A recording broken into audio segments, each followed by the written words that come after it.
बैंगलोर का मौसम अजीब होता है, न पूरा ठंडा न पूरा गर्म।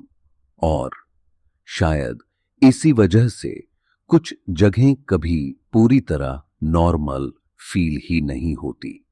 अनाया ने भी यही सोचा जब उसने पहली बार उस हॉस्टल के गेट के अंदर कदम रखा। पुरानी बिल्डिंग थी, 2 फ्लोर्स, आउटर वॉल्स पे फेड येलो पेंट, जहां जहां से सीमेंट निकल चुका था। बालकनीज में कपड़े लटक रहे थे, लेकिन हवा बिल्कुल नहीं चल रही थी। वार्डन ने बस एक बार नीचे से ऊपर तक देखा। सेकंड फ्लोर का कॉरिडोर अनयूजुअली लंबा था। अनाया ने बैग शोल्डर पे एडजस्ट किया और धीरे धीरे चलने लगी। हर डोर थी जैसे कोई अंदर से सुन रहा हो। रूम नंबर 215 और फिर 217। डोर थोड़ा सा पुराना था, पेंट हल्का उतर गया था और हैंडल थोड़ा ठंडा। डोर धीरे से खुला।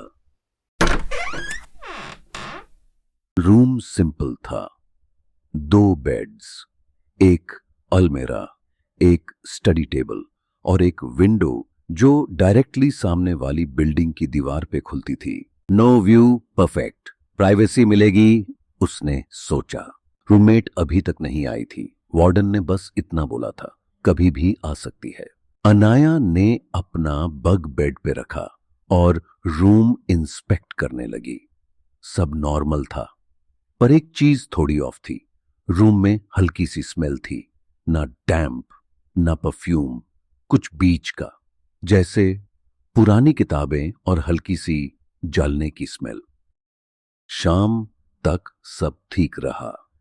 नीचे कैंटीन में थोड़ा खाना, 2-3 लड़कियों से कैजुअल बात, और एक बात सबने इनडायरेक्टली बोली, सेकंड फ्लोर थोड़ा क्वाइट रहता है। किसी ने रीजन नहीं बताया, अनाया ने भी पुश नहीं किया।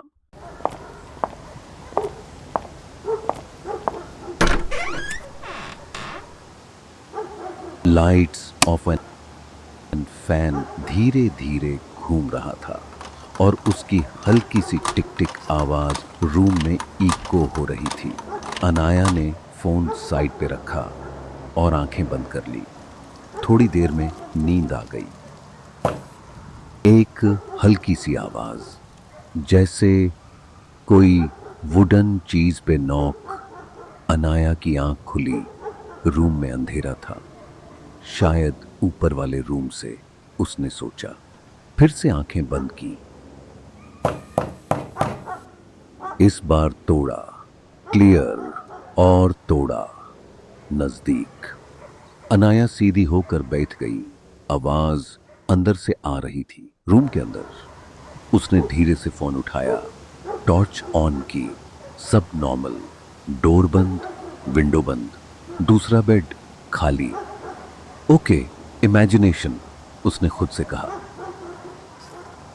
फिर इस बार कंटिन्यूअस। अनाया का टॉर्च सीधा उस डायरेक्शन में गया। अलमीरा। आवाज अलमीरा के अंदर से आ रही थी।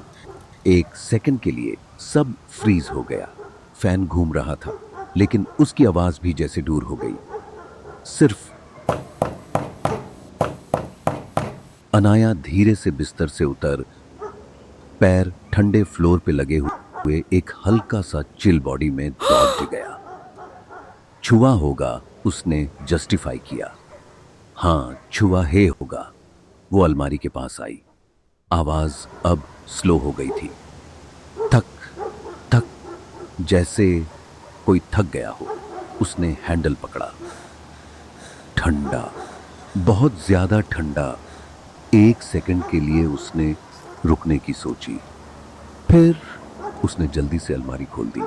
अंदर कुछ भी नहीं था, खाली, बिल्कुल खाली। आवाज बंद हो चुकी थी, कंप्लीट साइलेंस। अनाया ने एक डीप ब्रेथ ली और हल्की सी हंसी निकल गई। ओवर थिंकिंग, वह मुड़ने ही वाली थी। टक, एक सिंगल नॉक, इस बार पीछे से। अनाया धीरे से रुकी। उसका गला सूख गया। आवाज दरवाजे के पास से आई थी। उसने धीरे से मुड़कर दरवाजे की तरफ देखा। टॉर्च की रोशनी दरवाजे पर पड़ी। हैंडल धीरे धीरे हिल रहा था, जैसे बाहर कोई खड़ा हो और अंदर आने की कोशिश कर रहा हो। क्लिक, लॉक खुद से हल्का सा हिला। अनाया एक कदम पीछे हटी। सांस तेज, कमरा बिल्कुल चुप। और फिर दरवाजे के नीचे से एक पतली सी परछाई अंदर सरक गई और उस परछाई के साथ एक बहुत ही हल्की आवाज, अंदर आने दो।